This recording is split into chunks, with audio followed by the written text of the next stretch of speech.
Hello दोस्तों, नमस्कार। आप सभी साथियों का स्वागत है आपके अपने यूट्यूब चैनल एक्सेस एकेडमी पर। 12,460 शिक्षक भर्ती मामले में 15 जुलाई की सुप्रीम कोर्ट सुनवाई की फाइनल अपडेट आप सभी के साथ इस वीडियो के माध्यम से डिस्कस करने वाले हैं।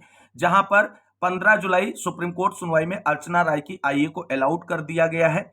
अब आईए अलाउड हो गई है तो इसका मतलब क्या है, इसका 12,460 शिक्षक भर्ती पर क्या प्रभाव पड़ेगा, क्या 12,460 शिक्षक भर्ती में याची लाभ देकर के भर्ती का निस्तारण कर दिया जाएगा, क्या रिक्त पदों पर थर्ड काउंसलिंग नहीं होगी और नेक्स्ट डेट सुनवाई की कब लगी है, तथा कल की सुनवाई से आप सभी के मन में ढेर सारे जो डाउट निकलकर सामने आए हैं उनका कंप्लीट सॉल्यूशन इस वीडियो में मिलने वाला है। तो पैसेंस पूर्वक वीडियो में अंत तक बने रहें और प्लीज वीडियो को लाइक करें, दोस्तों में शेयर करें।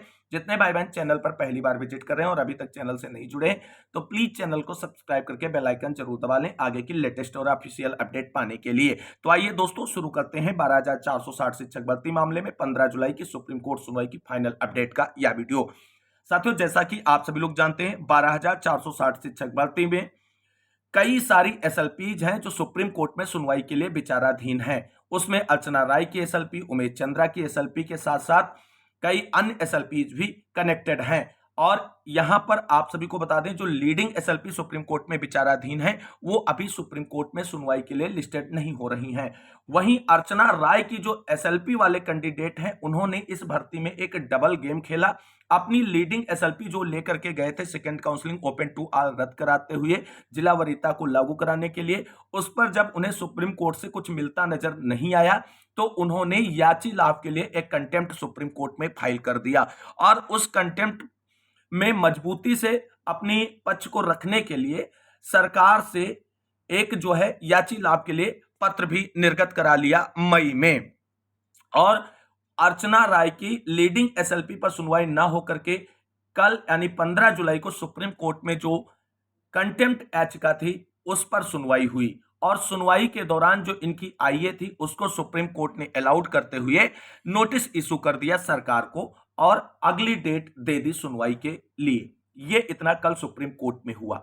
अब पूरे घटनाक्रम को समझने से पहले जो इन्होंने मई में शासन स्तर से याची लाभ के लिए पत्र निर्गत कराया था उस पर एक नजर डाल लेते हैं, उसके बाद आगे की बात करेंगे। क्योंकि सारी कहानी वह पत्र निर्गत होकर के पब्लिक डोमेन में आने के बाद ही चीजें समझ में आई कि ये अंदर अंदर चल क्या रहा है अर्चना राय वाली एसएलपी फाइल करने वाले टीम के दिमाग में वो चीजें। अब यहां पर आप सभी लोग देख सकते हैं कि यहां पर जो आनंद कुमार सिंह उप सचिव उत्तर प्रदेश शासन की तरफ से सेवा में सचिव बेसिक शिक्षा उत्तर प्रदेश प्रयागराज को एक पत्र प्रेषित किया गया 8 मई 2025 को। और यहां पर इसमें जो आप सभी लोग देख सकते हैं कि पूरा डिटेल यहां पर मेंशन किया गया है। अर्चना राय बनाम डॉक्टर एम के सन्मुगा सुंदरम प्रमुख सचिव बेसिक शिक्षा व अन्य के संबंध में। यहां पर महोदय कृपया उपयुक्त विषयक अर्चना राय पुत्री श्री शेषनाथ राय निवासी ग्राम व पोस्ट, ये सारा सब डिटेल अर्चना राय का मेंशन है का संदर्भ ग्रहण करने का कष्ट करें, जिसके माध्यम से अवगत कराया गया है कि माननीय उच्चतम न्यायालय नई दिल्ली में योजित सिविल अपील नंबर यहां पर देख सकते हैं 004139/2024 विशेष अनुज्ञा याचिका संख्या 28,154/2023 में शेष 461 याचियों को लाभ देकर नियुक्ति प्रदान करने का अनुरोध किया गया है। ये अनुरोध किससे किया था? याची लाभ लेने वालों ने ये अनुरोध किया था उप सचिव से जो आनंद कुमार सिंह है और उनकी तरफ से सचिव बेसिक शिक्षा परिषद उत्तर प्रदेश प्रयागराज को यह पत्र प्रेषित किया गया और जहां पर याची लाभ दिलाने के लिए जो है और उनकी नियुक्ति कराने के लिए आदेश ये उनको जारी कर दिया गया। बाकी पूरा डिटेल यहां पर सारा मेंशन है। और इस तरीके से यहां से जो है वो याची लाभ का मैटर पब्लिक डोमेन में आया और सभी के संज्ञान में आया कि जो अर्चना राय वाली याचिकाकर्ता की टीम है वह लीडिंग एसएलपी पर सुनवाई न करा करके कंटेम्प्ट के माध्यम से 461 जो है याचियों को याची लाभ दिलाने के लिए कंटेम्प्ट फाइल की है और उसके लिए प्रयास भी कर रही है। और उसके बाद आप सभी लोगों ने देखा कि वही जिसके लिए वो लेटर जारी हुआ था वही यहां पर जो है कंटेम्प्ट याचिका सुप्रीम कोर्ट में कल सुनी गई। और यहां पर आपको बता दें कोर्ट नंबर 4 में सुप्रीम कोर्ट में कल सुनवाई हुई। हॉनरेबल जस्टिस जेके माहेश्वरी सर और हॉनरेबल मिस्टर जस्टिस विजय बिश्नोई सर की बेंच में सीरियल नंबर 10 में मैटर को सुना गया। और यहाँ पर मैटर सुनते ही आपको बता दें, यहाँ पर चीजें आप सभी लोग देख सकते हैं। यहाँ पे आईए अलाउड कर दी गई है, आईए नंबर भी यहाँ पर मेंशन है। जो है नोटिस रिटर्नेबल 6 वीक, यानी 6 सप्ताह में सरकार को नोटिस जारी किया गया है। और इस याची लाभ वाले मैटर पर सरकार का और बेसिक शिक्षा विभाग उत्तर प्रदेश का क्या पॉइंट ऑफ व्यू है उसको क्लियर करने की बात कही गई है। और अगली सुनवाई की डेट यहां पर देख सकते हैं 2 सितंबर सुप्रीम कोर्ट की तरफ से लगा दी गई। यह डेट जो सुनवाई की लगी है दोस्तों, ये जो कंटेम्प्ट याची लाभ के लिए फाइल किया गया था जिसकी 15 जुलाई यानी कल सुनवाई हुई थी, उस मामले की डेट है। लीडिंग एसएलपी अभी सुनवाई के लिए लिस्टेड नहीं है, ना तो उनका कोई केस स्टेटस आ रहा है, ना तो उनकी कोई काज लिस्ट मेंशन होकर के आ रही है सुनवाई के लिए, उसकी अभी यहां पर कोई बात नहीं हो रही है। तो कुल मिलाकर के जो याची लाभ की आईए थी उसको सुप्रीम कोर्ट ने अलाउ कर दिया है। सरकार से जवाब मांगा गया है कि आपका इस पर क्या पॉइंट ऑफ व्यू है, क्या चीजें आप क्लियर करना चाहते हैं। सरकार बिल्कुल क्लियर करे इस मामले पर, ये चीजें स्पष्ट कल की सुनवाई से निकलकर सामने आई हैं। तो दोस्तों यहां पर आप सभी भाई बहन जो third counselling open to all रिक्त पदों के लिए इंतजार कर रहे हैं, उनको बिल्कुल भी परेशान होने की जरूरत नहीं है। आईए अलाउ हुई है, इसका मतलब आईए के बिहाफ पर जो डिमांड की गई है अर्चना राय की टीम के द्वारा, उस पर सुप्रीम कोर्ट विचार करेगी, सरकार से जवाब मांगेगी। बाकी किसी भी तरीके से ऐसा कुछ नहीं है कि भर्ती में याची लाभ देकर के भर्ती का निस्तारण किया जा रहा है। और यहां पर याची लाभ की कोई संभावना बिल्कुल बन ही नहीं रही है, ये बिल्कुल आप सभी लोग निकाल दीजिए दिमाग से। और इसके साथ साथ ऐसा नहीं है कि याची लाभ देकर के 12,460 शिक्षक भर्ती का मामला शॉर्ट आउट कर दिया जाएगा, ऐसा कुछ भी नहीं है। अब सबसे इंपॉर्टेंट यहां पर एक चीज ये हो जाती है कि जो याची लाभ के लिए वो लगातार प्रयास कर रहे हैं किसी भी तरीके से इस भर्ती में घुसने का। और जो वैलिड कैंडिडेट हैं, जो फेयर कैंडिडेट हैं, जिनको थर्ड काउंसलिंग का इंतजार है, वो सभी लोग एकजुट होकर के प्रयास नहीं कर रहे हैं।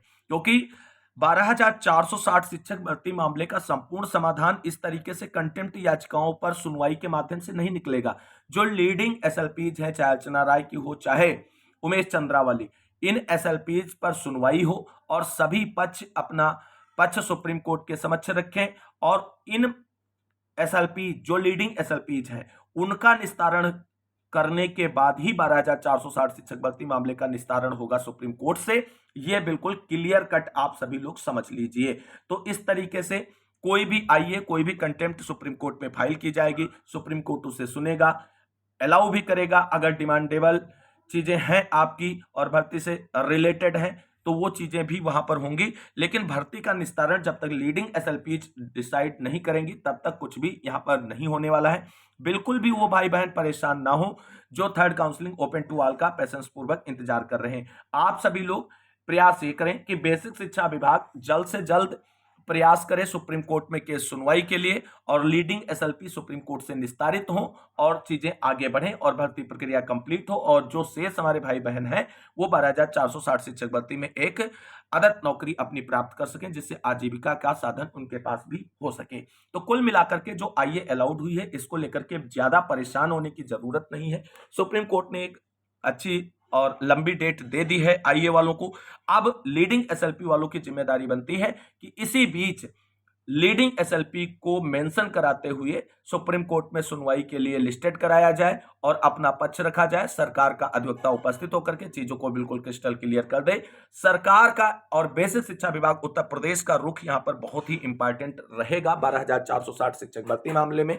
फिलहाल अभी कंटेम्प्ट की सुनवाई 2/9/2025 के लिए सुप्रीम कोर्ट की तरफ से लगा दी गई है। लीडिंग एसएलपी की सुनवाई को लेकर के जैसे ही कॉज लिस्ट या केस मेंशन होकर के आता है उसकी डिटेल जानकारी देंगे। कोई भी भाई बहन परेशान ना हो, बिल्कुल भी चीजें आपके अगेंस्ट नहीं होने जा रही भर्ती में, ये एक बार भरोसा करके आप सभी लोग अपना प्रयास करते रहें। तो दोस्तों ये कुल मिलाकर के कंप्लीट और फाइनल अपडेट हमने सुनवाई का आप सभी के साथ कंक्लूड कर दिया है। उम्मीद करते हैं आपके सारे डाउट क्लियर हो गए होंगे। फिर भी अगर कोई क्वेरी या क्वेश्चन है तो कमेंट बॉक्स में ड्रॉप आउट कर दीजिए, उसको शॉर्ट आउट किया जाएगा। तो इस वीडियो में बस इतना ही, मिलते हैं अगली वीडियो में लेटेस्ट और धमाकेदार अपडेट के साथ। तब तक के लिए सभी भाई बहनों को जय हिंद, जय भारत, वंदे मातरम।